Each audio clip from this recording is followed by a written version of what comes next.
يا أيها المزمل يا أيها اعوذ باللہ من الشیطان الرجیم بسم اللہ الرحمن الرحیم اللہم صلی علی محمد وعلی محمد بعدد المزمل والخصائص۔ ناظرین ٹی آر ٹی وی السلام علیکم۔ ناظرین یہ ہفتہ کیسا رہے گا؟ مئی 2023 یکم سے 7 مئی کے ساتھ حاضر ہیں، اور آج ہم برج قوس جسے کہ سیجیٹیریس کہا جاتا ہے، اور وہ افراد جن کی تاریخ پیدائش 23 نومبر سے اور 21 دسمبر کے درمیان میں ہے، 23 نومبر سے 21 دسمبر کے درمیان میں ان کا تعلق برج قوس سے ہے، یا وہ افراد جن کے نام کا پہلا حرف ف ہے ان کا تعلق بھی برج قوس سے ہے۔ اور قوسی افراد کے لیے یہ ہفتہ کیسا رہے گا؟ یکم سے 7 مئی 2023۔ اس ہفتہ میں آپ کو دوستوں کی کچھ مدد رہے گی اور ان سے آپ کو کوئی تعاون ملتا رہے گا۔ اس ہفتہ میں حالات بہتری کی طرف آنے کے امکانات ہیں۔ آپ کچھ اپنے آپ کو بہتر فیل کریں گے، بہتر محسوس کریں گے۔ یہ ہفتہ آپ کے لیے کوئی خوشخبری بھی لا سکتا ہے، لیکن وہ افراد جو کہ کاروباری لحاظ سے کمزور ہیں تو ان کو اس ہفتہ کوئی اچھی خبریں نہیں ملیں گی۔ دوسری صورت میں جو افراد اپنا کاروبار چلا رہے ہیں اور ان کا کاروبار بہتری کی جانب ہے تو ان کو کچھ بہتری کے اثرات ملیں گے انشاءاللہ تعالی۔ اور اس ہفتہ میں آپ 4، 5، 6 تاریخ جو ہے ان سے آپ فائدہ اٹھائیں، اور اس ہفتے میں کچھ بہتری ہونے کے امکانات زیادہ ہیں اور کوئی خوشخبری سنیں گے۔ اس ہفتہ میں عزیز و اقارب کی طرف جانے کا بھی موقع ملے گا، ان سے مل بیٹھ کر کچھ اچھی چیزیں دیکھنے اور اچھی چیزیں نکالنے کا موقع ملے گا۔ اس ہفتہ میں آپ سرمایہ کاری نہ کریں۔ اگر آپ نے کہیں پر انویسٹمنٹ کی تو وہ آپ کی ڈوبنے کا خطرہ ہے، یا پھر اگر آپ نے کسی کو ادھار دیا تو واپس نہ ملنے کا امکانات ہیں۔ اس ہفتہ میں آپ کو محتاط رہ کر اور سب کچھ دیکھنا ہوگا۔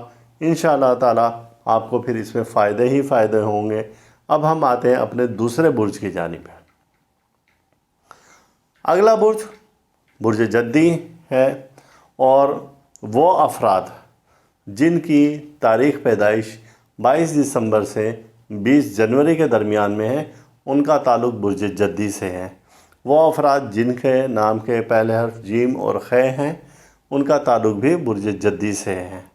اب برج جدی کے حامل افراد کے لیے یہ ہفتہ کیسا رہے گا تو اس کی جانب ہم آتے ہیں۔ اس ہفتے آپ اپنے مزاج کو ذرا دھیما رکھیں اور کسی دوست سے ملنے کے لیے چلے جائیں جہاں سے آپ کے ذہنی دباؤ کچھ کم ہو۔ کسی عزیز و اقارب سے آپ کی ملاقات ہو سکتی ہے اور اس کے ساتھ کچھ وقت گزار کر آپ بہتری محسوس کریں گے۔ اپنے نجی مسائل اور نجی معاملات کو اور گھریلو معاملات کو گھر میں ہی بیٹھ کر حل کریں، ان کو گھر سے باہر نہ جانے دیں۔ اگر کوئی کسی کے ساتھ اختلاف ہے اور فیملی ممبر کے ساتھ، اہل خانہ کے ساتھ یا شریک حیات کے ساتھ، تو کوشش کریں کہ آپ گھر میں ہی بیٹھ کر اس معاملے کو حل کر لیں، اور یہی وہ ایام ہیں جن میں کہ آپ بہتری کی طرف کوئی اچھا راستہ اختیار کر سکتے ہیں، اور تو اس کے بعد آپ اپنے آپ کو بہت پرسکون محسوس کریں گے۔ اگر آپ نے بحث در بحث سے کام لیا، تکرار سے کام لیا، کسی لڑائی جھگڑے میں آپ کود پڑے، کسی کے لڑائی جھگڑے میں یا اپنے ہی مسائل کو بڑھا دیا اور لڑائی جھگڑے کی حد تک لے گئے، تو پھر آپ کے لیے وہ معاملات بگڑتے جائیں گے، کوئی اچھی خبریں نہیں لے کر آئیں گے۔ تو آپ کو چاہیے کہ اس ہفتہ میں آپ محتاط رہ کر اور سب معاملات کو ایک طرف سمیٹ کر رکھیں اور خوش رہنے کی کوشش کریں۔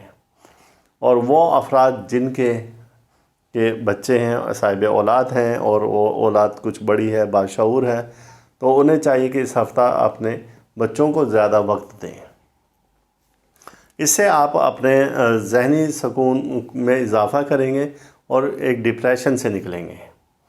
یہ تھا یہ ہفتہ کیسا رہے گا برج جدی والوں کے لیے، اور انشاءاللہ تعالی ہم اگلے ہفتے پھر ملاقات کریں گے۔ جب تک اپنا خیال رکھیں اور اللہ تعالیٰ ہر دکھ سے، درد سے، بیماری، رنج و الم، مصیبت، حادثہ، پریشانی، جادو سار سے محفوظ رکھیں۔ اللہ حافظ۔ آپ اس ویڈیو کو لائک کریں اور ساتھ ہی سبسکرائب کا بٹن دبائیں اور گھنٹی کا بٹن دبائیں تاکہ ہر نئی آنے والی ویڈیو آپ کو مل سکے۔